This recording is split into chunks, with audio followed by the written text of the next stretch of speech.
കൂട്ടുകാരെ, സച്ചി രേവതിയുടെ മറ്റൊരു അടിപൊളി സ്റ്റോറിയിലേക്ക് എല്ലാവർക്കും സ്വാഗതം. ഇങ്ങനെ ഗജാനന്ദന്റെ ചതിയിൽപ്പെട്ട് സച്ചിയുടെ കാർ പോലീസ് പിടിക്കുകയാണ്. അതറിയുന്നതും അച്ഛമ്മയുടെ വീട്ടിൽ നിന്നും നേരെ ആരോടും പറയാതെ സച്ചി തിരികെ നാട്ടിലെത്തുന്നുണ്ട്. പോകുന്നതിന് മുമ്പേ അച്ഛമ്മയോടും രേവതിയോടും കാര്യങ്ങൾ പറയാനായിട്ട് സച്ചി തന്റെ ഒരു ഫ്രണ്ടിനെ ഏർപ്പാടാക്കിയിട്ടുണ്ടാവും. ആ ഫ്രണ്ട് വന്ന് കാര്യങ്ങൾ പറയുന്നതും ഒത്തിരി സങ്കടമാവുന്നുണ്ട് കേട്ടോ രേവതിക്ക്. സച്ചിക്ക് തന്റെ കാർ എത്രത്തോളം പ്രിയപ്പെട്ടതാണെന്ന് അറിയാവുന്ന രേവതി അക്കാര്യത്തിൽ സച്ചിയെ അനുകൂലിച്ച് സംസാരിക്കുകയാണ് അച്ഛമ്മയുടെ അടുത്ത്. ഈ ഒരു പ്രശ്നത്തിൽ സച്ചിയെ ഒറ്റയ്ക്കാക്കാൻ മനസ്സ് വരാതെ രേവതിയും ആ രാത്രി തന്നെ അച്ഛമ്മയുടെ വീട്ടിൽ നിന്നും തിരിച്ചു പോരുന്നുണ്ട്. രേവതി എങ്ങനെ നാട്ടിലെത്തി ബസ് ഇറങ്ങിയതിനു ശേഷം സച്ചിയെ ഒരുപാട് തവണ വിളിച്ചു നോക്കുന്നുണ്ടെങ്കിലും ഫോൺ അറ്റൻഡ് ചെയ്യാനുള്ള ഒരു മാനസികാവസ്ഥയിൽ അല്ലായിരിക്കും സച്ചി. അതുകൊണ്ട് തന്നെ രേവതിയുടെ ഫോൺ കോൾ അവോയ്ഡ് ചെയ്യുകയാണ് കേട്ടോ സച്ചി ചെയ്യുന്നത്. രേവതി ഒറ്റയ്ക്ക് അച്ഛമ്മയുടെ വീട്ടിൽ നിന്നും തിരിച്ചു പോകുന്ന കാര്യമാണെങ്കിൽ സച്ചി അറിഞ്ഞിട്ടുമുണ്ടാവില്ല. സച്ചി ഫോൺ അറ്റൻഡ് ചെയ്യാത്തത് കൊണ്ട് തന്നെ ആകെ ടെൻഷൻ അടിക്കുകയാണ് രേവതി. സച്ചി ഏട്ടൻ എന്താ ഫോൺ ഒന്ന് എടുത്താലേ, ഇനിയിപ്പോ ഞാൻ എന്ത് ചെയ്യും ഈശ്വര എന്നൊക്കെ ചിന്തിച്ച് നിന്നതിനു ശേഷം ശ്രീകാന്തിനെ വിളിക്കാൻ തീരുമാനിക്കുകയാണ് രേവതി. അങ്ങനെ ഒട്ടും സമയം കളയാതെ ശ്രീകാന്തിനെ വിളിച്ച് കാര്യം പറയുന്നുണ്ട് രേവതി. എല്ലാം കേട്ട് കഴിഞ്ഞതിന് ശേഷം ഏടത്തി വിഷമിക്കണ്ടെന്നും ഞാൻ അന്വേഷിച്ചിട്ട് വിവരം പറയാമെന്നും പറഞ്ഞുകൊണ്ട് ഫോൺ കട്ട് ചെയ്യാണ് കേട്ടോ ശ്രീകാന്ത് സച്ചിയെ വിളിച്ചിട്ട് ഏട്ടൻ ഇത് എവിടെ പോയിരിക്കുക, ഇപ്പോഴാണ് ഏടത്തി എന്നെ വിളിച്ച് കാര്യം പറഞ്ഞത്, എന്താണ് പ്രശ്നമെന്നൊക്കെ അന്വേഷിക്കുമ്പോ സച്ചി അവനോട് വിഷമത്തോടെ കാര്യങ്ങൾ പറയുന്നുണ്ട്. ഇവിടെ അടുത്തുള്ള ഒരു പോലീസ് സ്റ്റേഷനിലാണ് അവനുള്ളത്, ഞാൻ അവിടേക്ക് പോവാണെന്നൊക്കെ സച്ചി പറയുമ്പോ ഏട്ടൻ വേഗം അങ്ങോട്ട് ചെല്ലേ, ഞാനും വരാമെന്ന് പറയാണ് ശ്രീകാന്ത്. വരേണ്ട ആവശ്യമൊന്നുമില്ല, ഇവിടെ ഞാൻ ഒറ്റയ്ക്ക് മതി എന്നൊക്കെ സച്ചി പറയുന്നുണ്ടെങ്കിലും ഞാനും കൂടി വരാം, ഏടത്തിയും ഇവിടെ എത്തിയിട്ടുണ്ടെന്നൊക്കെ ശ്രീകാന്ത് പറയുമ്പോ ഏടത്തിയും ഇവിടെ എത്തിയിട്ടുണ്ട്, ആകെ ടെൻഷനിലാണ് ആള്, ഞാൻ ഏടത്തിയെ വിളിച്ച് പറയട്ടെ എന്നൊക്കെ ശ്രീകാന്ത് പറയുന്ന സമയത്ത് അവൾ ഇവിടെ എത്തിയിട്ടുണ്ടെന്നോ, അവളപ്പോ ഒറ്റയ്ക്ക് തിരിച്ചു പോന്നോന്ന് ചോദിക്കുന്നുണ്ട് സച്ചി. ഏട്ടൻ അവരോടൊന്നും പറയാതെ പോന്നാൽ അവർ പേടിക്കില്ലേ, അവർക്ക് അവിടെ മനസ്സമാധാനത്തോടെ ഇരിക്കാൻ പറ്റുമോ, അതുകൊണ്ടായിരിക്കും ഏടത്തി വന്നത്, ഞാൻ ഇക്കാര്യം ഏടത്തിയെ വിളിച്ച് പറയട്ടെ എന്ന് പറഞ്ഞുകൊണ്ട് ഫോൺ കട്ട് ചെയ്യുന്നുണ്ട് ശ്രീകാന്ത്. തുടർന്ന് ശ്രീകാന്ത് ഉടനെ തന്നെ രേവതിയെ വിളിച്ച് കാര്യം അറിയിക്കുന്നുണ്ട്.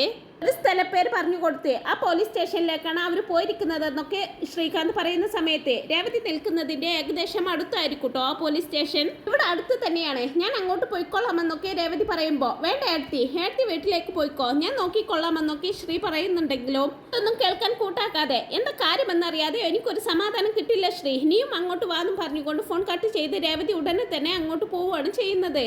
പിന്നീട് കാണിക്കുന്നത് പോലീസ് സ്റ്റേഷനിൽ ഇരിക്കുന്ന സച്ചിയുടെ ഫ്രണ്ടിനെയാണ്. ആ ഫ്രണ്ട് പോലീസുകാർ കാല് പിടിച്ച് കാര്യമൊക്കെ പറയുന്നുണ്ടെങ്കിലും അവരതൊന്നും കേൾക്കാൻ കൂട്ടാക്കുന്നില്ല. ഒരാൾ ടാക്സി വിളിച്ചതായിരുന്നു, അതിൽ ഡ്രഗ്സ് ഉള്ള കാര്യം സത്യമായിട്ടും എനിക്കറിയില്ലായിരുന്നെന്നൊക്കെ പറഞ്ഞ് അയാൾ കാല് പിടിക്കുന്നുണ്ടെങ്കിലും പോലീസുകാർ അതൊന്നും കേൾക്കാൻ കൂട്ടാക്കുന്നില്ല. അതേസമയം തന്നെ ഓടിപ്പാഞ്ഞ് സച്ചിയും അവിടേക്ക് എത്തുന്നുണ്ട്. അയാൾ സച്ചിയെ കാണുന്നതും താൻ കാരണം സച്ചിയുടെ കാർ ഇങ്ങനെ ഒരു പ്രശ്നത്തിൽ പെട്ടല്ലോ എന്നൊക്കെ പറഞ്ഞ് സച്ചിയെ കെട്ടിപ്പിടിച്ച് കരയാണ് ചെയ്യുന്നത്. തുടർന്ന് സച്ചി പോലീസുകാരോടായിട്ട് ഇവൻ പാവമാണെന്നും ഇവന്റെ ഭാഗത്ത് ഒരു തെറ്റുമില്ല, ആ വണ്ടി എന്റേതാ, ഞാൻ നാട്ടിലേക്ക് പോയിരിക്കുകയായിരുന്നു, എന്റെ കാർ ഞാൻ അവന് ടാക്സി ഓടാൻ കൊടുത്തിരിക്കുകയായിരുന്നെന്നൊക്കെ പറയുമ്പോൾ ആ പോലീസുകാരൻ സച്ചിയെ ഒന്ന് അടിപൊളി നോക്കിയതിനു ശേഷം അപ്പൊ ഗ്രൂപ്പായിട്ടാണല്ലേ ഡ്രഗ്സ് കടത്തുന്നത്, ബാക്കി ഇനി എത്ര പേരുണ്ടെന്നൊക്കെ ചോദിക്കുന്നുണ്ട്. ഇല്ല സാറേ, ഞങ്ങൾ അങ്ങനെയുള്ളവരൊന്നുമല്ല, ഇവനെ ആരോ ചതിച്ചതാണെന്നൊക്കെ സച്ചി പറയുമ്പോ അത് കേട്ടുകൊണ്ട് മഫ്തിയിലുള്ള ഒരു പോലീസുകാരൻ അവിടേക്ക് എത്തുന്നുണ്ട്. അയാൾ യൂണിഫോം ഒന്നും ധരിക്കാത്തത് കൊണ്ട് തന്നെ അയാൾ പോലീസുകാരനാണെന്ന് സച്ചിക്ക് മനസ്സിലാവുന്നില്ല. ഡ്രഗ്സ് കടത്തിയ കാർ പിടികൂടിയത് ഇവരുടേതാണെന്നൊക്കെ ആ പോലീസുകാരൻ അയാളോട് പറയുമ്പോ ഹോ, അപ്പൊ മറ്റവന്റെ കൂട്ടുപ്രതിയാണല്ലേ എന്ന് ചോദിക്കുന്നുണ്ട്. ഞങ്ങൾ ഒരു കുറ്റവും ചെയ്തിട്ടില്ല, ഞങ്ങൾ ടാക്സി ഓടിക്കുന്ന സാധാരണക്കാരാണ്, അവനെ വിട്ടിട്ട് സാറേ, ഞങ്ങൾ ഫൈൻ അടച്ചോളാം എന്നൊക്കെ സച്ചി പറയുമ്പോ ഫൈൻ അടച്ചോളാമെന്നോ, ചരക്ക് കടത്തി ധാരാളം സമ്പാദിക്കുന്നുണ്ടാവുമല്ലോ, എന്റെ കൂടെ പൗഡറും കൂടി കടത്തുന്നുണ്ടോ എന്നൊക്കെ മഫ്തിയിലുള്ള പോലീസുകാരൻ ചോദിക്കുന്നതും സച്ചിക്ക് അങ്ങ് ദേഷ്യം വരുന്നുണ്ട്. അയാൾ പോലീസുകാരൻ ആണെന്നറിയാതെ സച്ചി അയാളോടായിട്ട് അത് ചോദിക്കാൻ നിങ്ങൾ ആരാ, ഞാൻ ഇവിടെ സാറോട് സംസാരിക്കുന്നത് കാണുന്നില്ലേ, അതിനിടയിൽ കയറി അഭിപ്രായം പറയാൻ നിങ്ങൾ ആരാണെന്നൊക്കെ ചോദിക്കുമ്പോ ആ പോലീസുകാരൻ അങ്ങ് ദേഷ്യം വരുന്നുണ്ട്.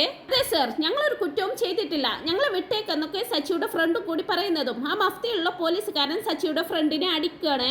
അത് കാണുന്നതും സച്ചിക്ക് അങ്ങ് ദേഷ്യം ഇരച്ചു കയറുന്നുണ്ട്. സച്ചി ആ പോലീസുകാരനെ തിരിച്ചു നിർത്തിയതിനു ശേഷം അയാളുടെ കരണം അടിച്ചു പൊട്ടിക്കുകയാണ് കേട്ടോ ചെയ്യുന്നത്. അടിച്ചതിന് ശേഷം അവനൊരു തെറ്റും ചെയ്തിട്ടില്ലെന്ന് ഞാൻ പറഞ്ഞതല്ലേ, പിന്നെന്തിനാ അവനെ അടിക്കുന്നതെന്നൊക്കെ ചോദിക്കുമ്പോ അതിന് പോലീസുകാരുടെ മേൽ കൈവെക്കാണോ വേണ്ടതെന്ന് മറ്റുള്ള പോലീസുകാർ ചോദിക്കുന്ന സമയത്തായിരിക്കും അത് അവിടുത്തെ SI ആണെന്ന് സച്ചിക്ക് മനസ്സിലാവുന്നത്. സച്ചി ഉടനെ തന്നെ അയ്യോ സർ ക്ഷമിക്കണം, യൂണിഫോം ഇല്ലാത്തത് കൊണ്ട് വേറെ ആരോ ആണെന്ന് കരുതിയാ ഞാൻ അടിച്ചതെന്നൊക്കെ പറഞ്ഞ് അയാളോട് ക്ഷമ ചോദിക്കുന്നുണ്ടെങ്കിലും ഇപ്പോൾ അയാൾ സച്ചിയെ തലങ്ങും വിലങ്ങും അടിച്ചതിന് ശേഷം മറ്റുള്ള പോലീസുകാരുടെ മുമ്പിലേക്ക് ഇട്ടുകൊടുക്കുന്നുണ്ട് സച്ചി. സച്ചിയെ. അവരും സച്ചിയെ നല്ല വിധം പെരുമാറുന്നുണ്ട്. തടയാൻ ചെന്ന സച്ചിയുടെ ഫ്രണ്ടിനെയും അവരടിക്കുന്നുണ്ട്. ആ കാഴ്ച കണ്ടുകൊണ്ടായിരിക്കും രേവതി അവിടെ എത്തുന്നത്. ആ കാഴ്ച കണ്ട് രേവതി ഓടി വന്ന് പോലീസുകാരെ തട്ടിമാറ്റിയതിനു ശേഷം സച്ചിയുടെ മുമ്പിലേക്ക് അങ്ങ് കയറി നിൽക്കുകയാണ്. ഇവരെന്തിനാ ഇങ്ങനെ അടിക്കുന്നത്? ഇവരൊരു തെറ്റും ചെയ്തിട്ടില്ല എന്നൊക്കെ രേവതി പറയുമ്പോ അത് പറയാൻ നീ ആരാടി എന്നൊക്കെ ചോദിക്കുമ്പോ ഇവരെന്റെ ഭർത്താവാണ്, ഇവരൊരു തെറ്റും ചെയ്യില്ലെന്ന് എനിക്കറിയാം, ഇവരെ വിട്ടേക്കെന്നൊക്കെ കരഞ്ഞുകൊണ്ട് അപേക്ഷിക്കുന്നുണ്ട് രേവതി. ഇയാളാണെങ്കിൽ അതൊന്നും ചെവിക്കൊള്ളാതെ ചരക്ക് കടത്തിയെന്ന് മാത്രമല്ല പോലീസ് സ്റ്റേഷനിലെത്തി എന്നെയും അടിച്ചു, ഇവരെയൊന്നും ഈ ജന്മത്തിൽ ഞാൻ വെറുതെ വിടില്ലെന്നൊക്കെ പറഞ്ഞ് വീണ്ടും തലങ്ങും വിലങ്ങും അടിക്കാൻ കേട്ടോ സച്ചിയെ. രേവതി കരഞ്ഞുകൊണ്ട് അയാളുടെ കാല് പിടിക്കുന്നുണ്ടെങ്കിലും അയാളുടെ മനസ്സ് അതിലൊന്നും അലിയുന്നില്ല. എന്നോട് മാറി നിൽക്കാനല്ലേ പറഞ്ഞത്, ഇല്ലെങ്കിൽ ഇവരുടെ നീയും കൂട്ടുപ്രതിയാകുമെന്നൊക്കെ പറഞ്ഞ് രേവതിയെ പിടിച്ചു തള്ളുന്നുണ്ട് ആ പോലീസുകാരെ. ഇത് കാണുന്നതും അടിയുടെ വേദനയൊന്നും കണക്കിലെടുക്കാതെ എന്റെ ഭാര്യയെ തൊട്ടു പോകരുതെന്നും പറഞ്ഞുകൊണ്ട് പോലീസുകാരുടെ നേർക്ക് വീണ്ടും കൈയോങ്ങാണ് സച്ചി. രേവതി വീണ്ടും വീണ്ടും ആ പോലീസുകാരന്റെ കാൽ പിടിക്കാൻ ഒരുങ്ങുന്നതും നിനക്കെന്താ പറഞ്ഞാൽ മനസ്സിലാവില്ല എന്ന് ചോദിച്ച് രേവതിയെ അടിക്കാനായിട്ട് കൈയോങ്ങുന്നുണ്ട് ആ പോലീസുകാരൻ. സച്ചി ഉടനെ തന്നെ അയാളുടെ കയ്യിൽ കയറി പിടിച്ചുകൊണ്ട് അവളെ എന്തെങ്കിലും ചെയ്താലുണ്ടല്ലോ എന്നൊക്കെ പറയുമ്പോ അയാൾ ആ അടി സച്ചിക്ക് കൊടുക്കുകയാണ് ചെയ്യുന്നത്. ഒന്നും ചെയ്യാനാവാതെ അവിടെ നിന്ന് പൊട്ടിക്കരയുന്ന രേവതിയെ പുറത്തേക്ക് വിളിച്ചു കൊണ്ടുപോവാണ് രണ്ട് കോൺസ്റ്റബിൾമാരെ. ഈ സമയം തന്നെ ശ്രീദേവുവിനെ കൂട്ടി അവിടേക്ക് എത്തുന്നുണ്ട്. ശ്രീയെ കാണുന്നതും ശ്രീയോട് കാര്യം പറഞ്ഞ് നമ്മൾ ഇനി എന്ത് ചെയ്യുമെന്നൊക്കെ പറഞ്ഞ് പൊട്ടിക്കരയാണ് രേവതി. ശ്രീയും ദേവികയും കൂടി വന്ന് ലോക്കപ്പിൽ കിടക്കുന്ന സച്ചിയെ കണ്ട് കാര്യങ്ങളെല്ലാം അന്വേഷിച്ച് അവനെ സമാധാനിപ്പിക്കുന്നുണ്ട്. ശ്രീയും വന്ന് പോലീസുകാരോട് കാര്യങ്ങളെല്ലാം പറഞ്ഞ് മനസ്സിലാക്കാനൊക്കെ ശ്രമിക്കുന്നുണ്ടെങ്കിലും അവരതൊന്നും ചെവിക്കൊള്ളാതെ അവരെ അവിടുന്ന് പുറത്താക്കുകയാണ് ചെയ്യുന്നത്. തുടർന്ന് ശ്രീ സച്ചിയുടെ ഫ്രണ്ടിനോട് എന്താ സംഭവിച്ചതെന്നുള്ള കാര്യങ്ങളൊക്കെ വിശദമായിട്ട് ചോദിച്ചറിയുന്നുണ്ട്. എന്ത് ചെയ്യണമെന്നറിയാതെ അവരിങ്ങനെ വിഷമിച്ച് നിൽക്കുന്ന സമയത്ത് ഒരു കോൺസ്റ്റബിൾ അവരുടെ അടുത്തേക്ക് വന്ന് ഇവരാ ചരക്ക് ഏൽപ്പിച്ചവരെ കണ്ടുപിടിക്കാൻ കഴിഞ്ഞാലേ രക്ഷയുള്ളൂ എന്നൊക്കെ പറഞ്ഞു കൊടുക്കുന്നുണ്ട്. തുടർന്ന് അവർ 3 പേരും കൂടി അയാളെ എങ്ങനെയെങ്കിലും കണ്ടുപിടിക്കാനുള്ള ശ്രമത്തിലായിരിക്കും. CCTV ചെക്ക് ചെയ്യുന്ന സമയത്ത് രേവതിക്ക് ആളെ മനസ്സിലാകുന്നുണ്ട്. കല്യാണത്തിന് മുമ്പേ ഗജാനന്ദന്റെ ആൾക്കാർ രേവതിയെ തട്ടിക്കൊണ്ടു പോയിരുന്നല്ലോ, ആ സംഘത്തിലുള്ള ആൾക്കാരായിരിക്കും അത്. പക്ഷെ അവർ എത്രയൊക്കെ ശ്രമിച്ചിട്ടും ആ ആളെ കണ്ടുപിടിക്കാൻ അവരെ കൊണ്ട് സാധിക്കുന്നില്ല. ഇത് ചെയ്യണമെന്നറിയാതെ അവരിങ്ങനെ വിഷമിച്ച് നിൽക്കുന്ന സമയത്തായിരിക്കും ശ്രീകാന്തിന്റെ ഫോണിലേക്ക് വർഷ വിളിക്കുന്നത്. എനിക്ക് നിന്നെ ഒന്ന് കാണണമെന്നൊക്കെ പറഞ്ഞിട്ടായിരിക്കും കേട്ടോ വിളിക്കുന്നത്. ആ സമയം ഞാൻ എന്നെ കാണാൻ പറ്റുന്ന ഒരു മാനസികാവസ്ഥയിലല്ലെന്നും പറഞ്ഞ് ശ്രീ കാര്യം പറയുമ്പോ പേടിക്കണ്ട, നിങ്ങളെ സഹായിക്കാൻ എന്നെ കൊണ്ട് പറ്റുമെന്നും പറഞ്ഞുകൊണ്ട് വർഷ ഉടനെ അവിടേക്ക് വരുന്നുണ്ട്. വർഷയുടെ ഒരു ഫ്രണ്ടിന്റെ ഡാഡി മന്ത്രി ആയിരിക്കും, അയാൾക്ക് തന്നെ വലിയ കാര്യമാണെന്ന് പറഞ്ഞുകൊണ്ട് വർഷ നേരെ അവരെയും കൂട്ടി അവരുടെ അരികിലേക്ക് പോവുകയാണ് ചെയ്യുന്നത്. അവരങ്ങനെ അവിടെ എത്തി അയാളുടെ വൈഫിനോട് കാര്യങ്ങളൊക്കെ പറഞ്ഞ് സഹായിക്കണമെന്ന് കരഞ്ഞ് അപേക്ഷിക്കുന്നുണ്ട് രേവതി.